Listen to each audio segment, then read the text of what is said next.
벌써 한 해가 다 저물게 되었습니다. 한 해를 사시면서 여러분 스스로 점수를 준다면 A, B, C, D, F도 있어요. 뭘 주시겠습니까? 소노 야야코라라는 일본의 소설가가 있습니다. 그는 37살 때부터 자기의 늙음에 대해서, 죽음에 대해서 깊이 묵상하게 되었다는 것입니다. 그래서 쓴 글이 나는 이렇게 나이 들고 싶다. 글들을 적어갔지요. 그런데 그가 거듭난 기독교인인지는 모르겠습니다만은 그 책에 볼 때에 기독교 사상을 많이 이렇게 담고 있어요. 또 직접적으로 그런 내용도 기록해 놓았습니다. 자기 자신은 마지막 죽을 때에 감사함으로 죽겠다, 그런 생각을 했어요. 그러면서 한 글에 많은 사람들이 자기의 생애를 그 후회스럽게, 유감스럽게 마감하는 것을 보았다는 것이에요. 예를 들면 훌륭한 일을 한 정치가가 자기 생애를 나는 수상을 못 해봤어 하는 후회의 한탄으로 마치는 것을 보았다는 것이에요. 문학, 또 다른 사업, 또 운동, 하여튼 모든 그 영역에서 자기가 이룬 것보다는 이루지 못한 것에 대한 아쉬움과 유감으로 마지막으로 자기 점수를 낮게 치고 떠남으로 저 사람의 인생은 실패했는가? 주변 사람들에게 의구심을 주는 자들이 있다는 것이에요. 우리 예수님께서는 우리가 후회로, 유감스러움으로 일생을 마감하지 말고 아주 찬란함, 오늘 본문에 의하면 영원한 처소에 들어갈 때에 영접받는 자, 환영받는 자, 천국에 들어갈 때에 환영받는 자로 삶을 마감하라 말씀하시면서 사는 동안 후회가 있지 않느냐? 그 후회에 얽매이지 말고 새로운 기회와 시간을 새롭게 창조함으로써 마지막 시간이 영광스러운 사람이 되라 라고 일러주고 계신 것입니다. 그것을 교훈하시려고 오늘 한 옳지 못한 청지기 이야기를 들려주시는 것이에요. 본문 1절에 보면 예수님께서 제자들에게 말씀을 하시는 장면입니다. 그런데 거기에 청지기가 등장하고 있어요. 청지기는 주인이 있어요. 자기 마음대로 사는 자가 아니에요. 주인의 생각을, 주님의 그 모든 소유된 것을 가지고서 그의 뜻대로 펼쳐나가는 자가 청지기입니다. 그런데 이 청지기는 자기의 직분을 망각하고 주인의 것을 가지고 소비하고 허랑방탕하게 지내는 것입니다. 그런데 자기 혼자 몰래 한 것 같지만 묻혀지는 일은 이 세상에 하나도 없어요. 주인이 듣고 부릅니다. 이리 와라 하면서 2절에 이렇게 얘기하는 장면이 있죠. 내가 네게 대하여 들은 이 말이 어찌미뇨?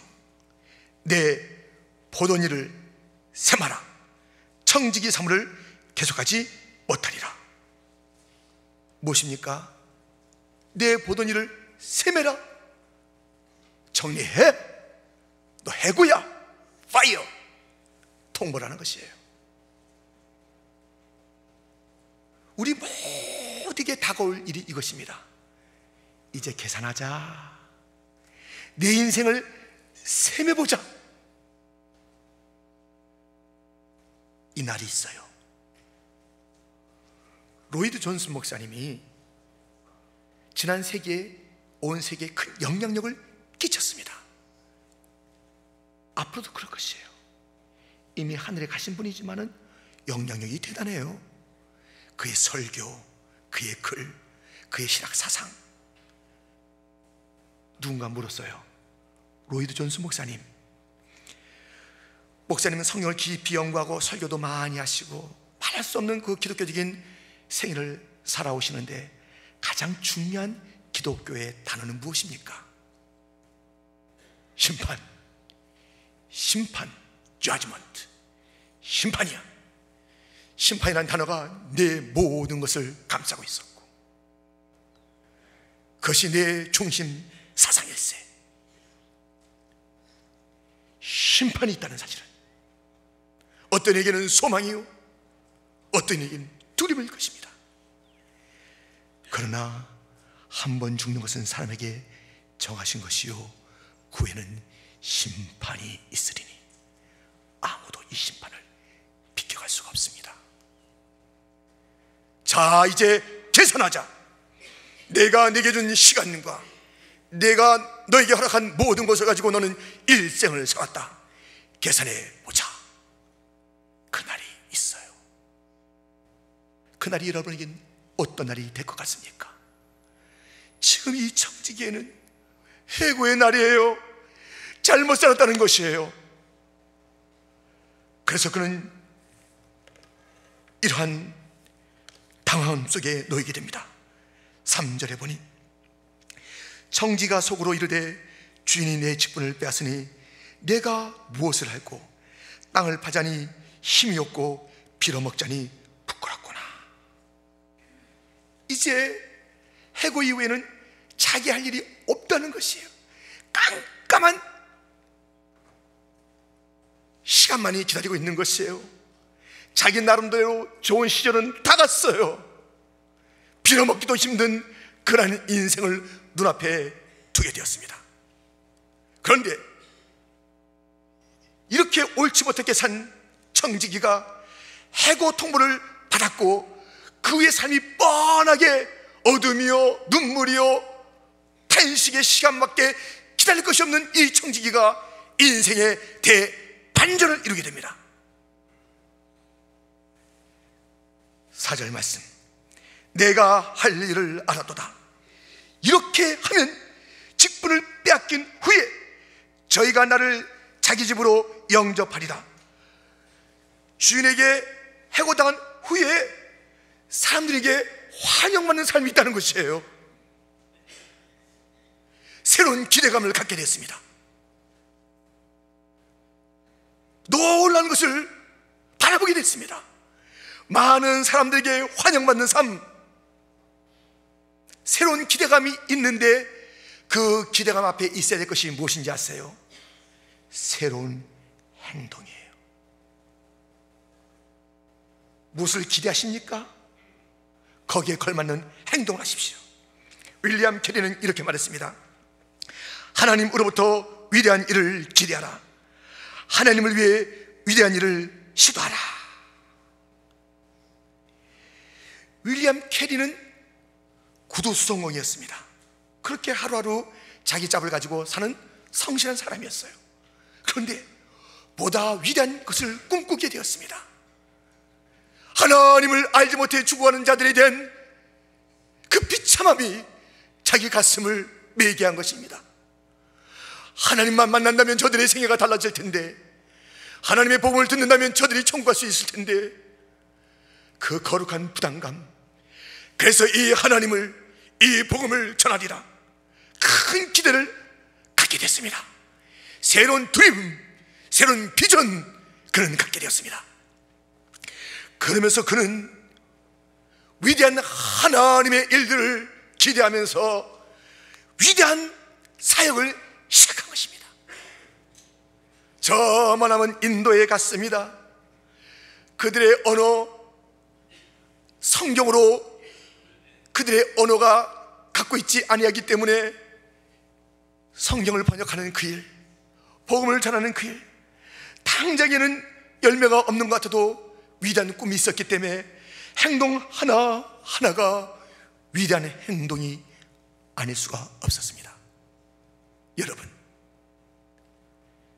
지금 이 청지기는 후회스러운 시간을 살았는데 새로운 기회를, 놀라운 것을 기대하면서 내가 할 일을 알았다, 이렇게 하자, 새 행동을 한 것입니다.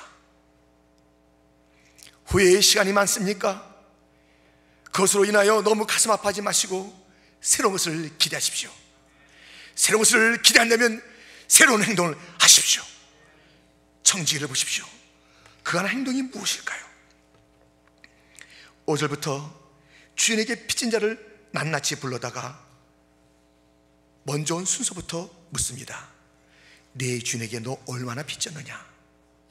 이 청지기가 얼마 전까지 해도 주인과는 상관없는 삶을 살았어요.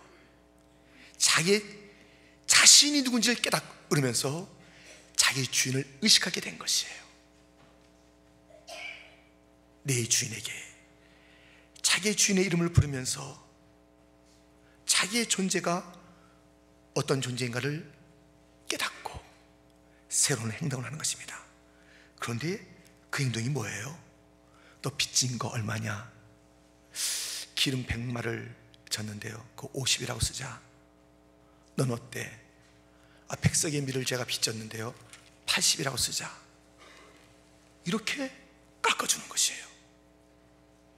어허, 이 녀석, 너는 내 재산 가지고 마음대로 살더니 해고 통보받고도 또 나에게 손해를 끼치는 일을 하는구나. 못된 녀석이라고 주인이 말하는 것이 아닙니다. 8절 말씀에 주인이 이 옳지 않은 청지기가 이를 짓게 하였으므로 칭찬하였으니, 칭찬한 것이 칭찬을 왜 그랬을까요? 왜 칭찬했을까요? 청지기가 그렇게 빛을 탕감해주는 행동을 함부로 말미암아 자기 자신이 해고 이후에 새롭게 살 여지를 만드는 것, 지혜롭지요.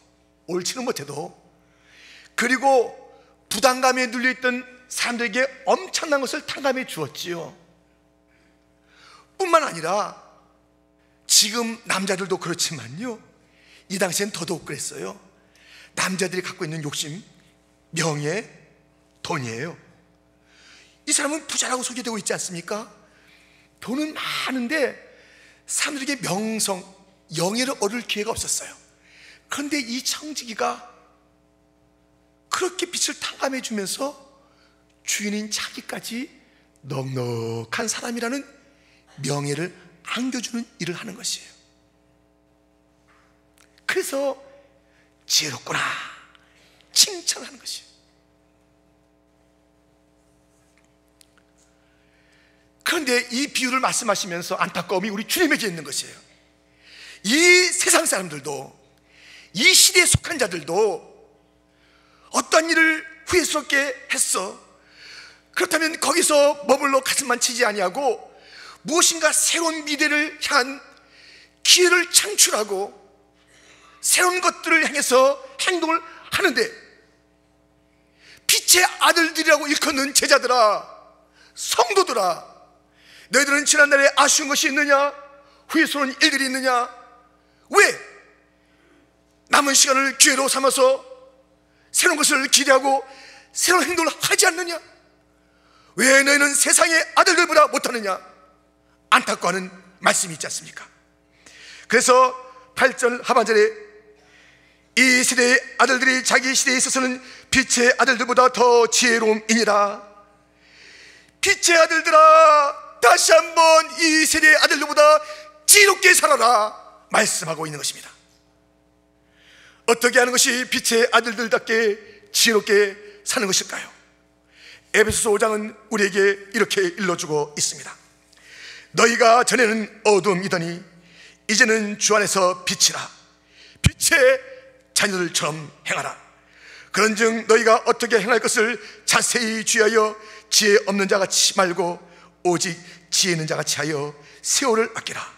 때가 악하니라.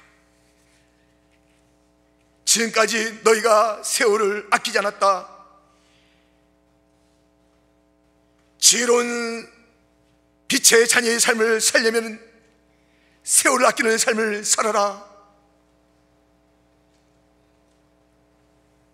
한 은행에서요, 한 사람에게 매일 아침 86,400불을 송금해줘요. 여러분 좋겠어요, 안 좋겠어요? 별로 안 좋으세요? 이렇게 엄청난 돈을 송금해 주는데 조건이 있어요. 그날 다 써야 돼요. 안 쓰면 다 없어져요. 그 다음날 또 줘요.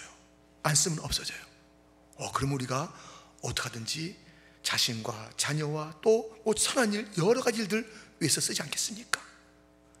그런데 그런 일은 없지만은 매일 아침마다 86,400초의 시간이 우리에게 오늘도 배달됐고 또 배달될 것이에요. 이것도 쓰지 않으면 없어져요. 지난 1년 동안 매일 아침 받은 그 시간 가지고 무엇을 하셨어요? 무엇을 하셨어요? 어떻게 쓰셨어요? 하루 24시간 공평하게 다 주어졌어요. 근데 그 시간 가지고 어떤 사람은 풍성한 삶을 살았고 어떤 사람은 정말 초라한 삶을 사는 것이에요. 누구 잘못이에요? 똑같이 하나님께서 24시간 주었는데 그 시간 가지고 어떤 사람은 형편없는 삶을 살고 어떤 사람은 놀라운 삶을 사는 것입니다. 지금까지의 삶이 후회스럽습니까? 이제는 이 시간을 아끼면서 새롭게 시간에 대한 우선순위를 두며 살라는 것이 우리 주님의 말씀인 것입니다. 지난 1년 동안 하루 3끼씩 잘 드셨을 줄 압니다. 예, 하루 3끼씩 성경 1독 이상 해보셨나요? 주님께서 주신 시간 가지고 하나님의 말씀, 하나님 앞에 무릎 꿇는 시간 얼마나 가져보셨나요? 우리가 이 시간을 가지고 남을 비난하고 정죄하는 이야기를 하면 1시간, 2시간도 잘 가요. 벌써 이렇게 됐나? 갈 시간이네. 나중에 또 전화를 하자. 이래요. TV 볼 때 연속 계속 볼 때도 시간 가는지 모르고 어이구 다음 편은 언제 나오나 기다려요. 근데 기도 시원하고 눈 떴는데 2분 지나요.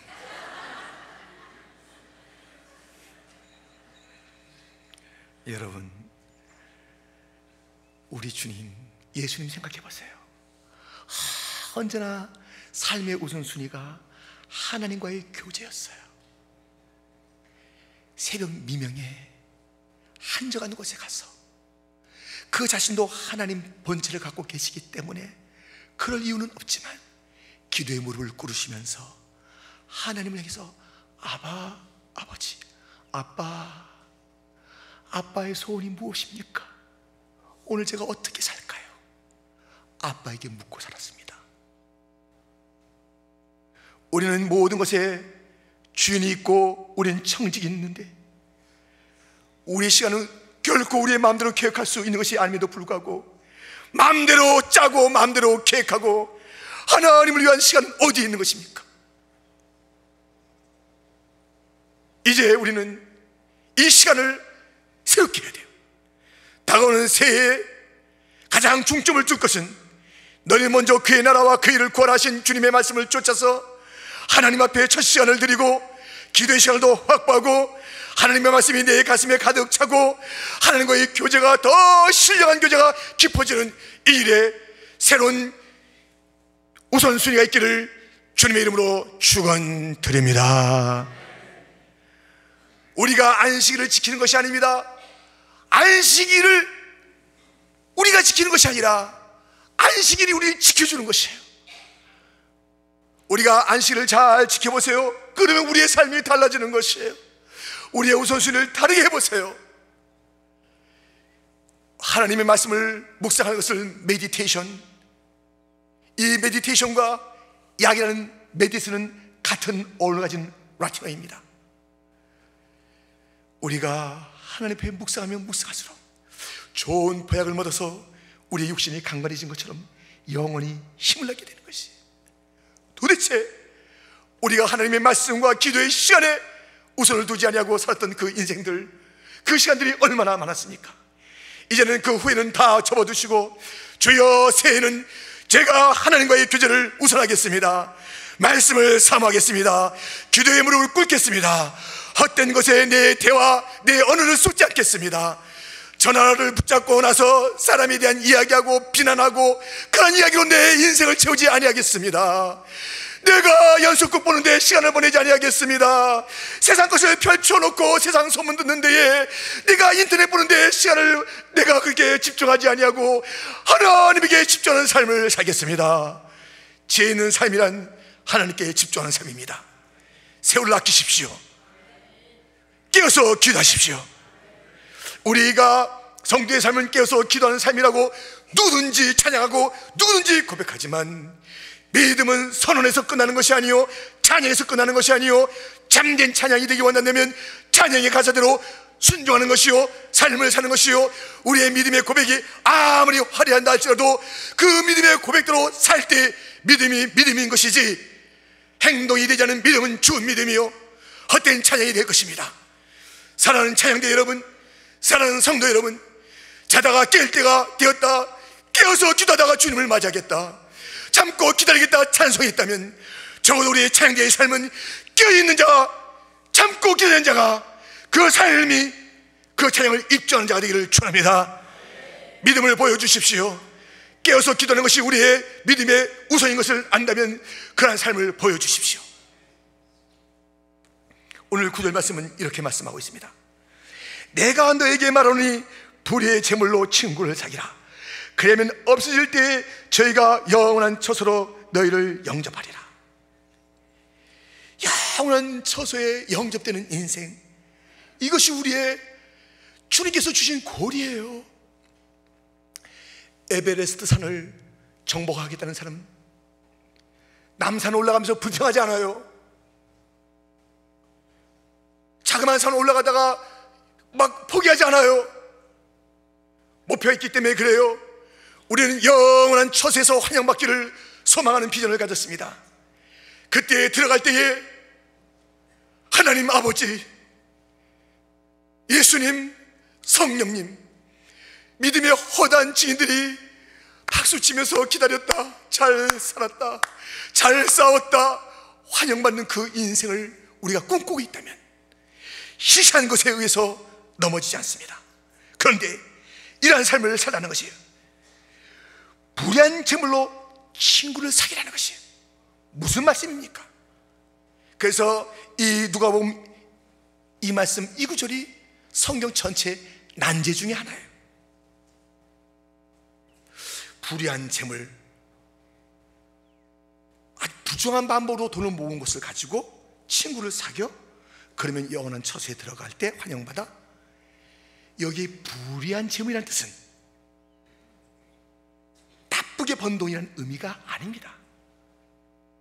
여기서 만몬이라는 이 단어는 만몬이즘이 문제지 돈 자체는 중립적인 것이에요.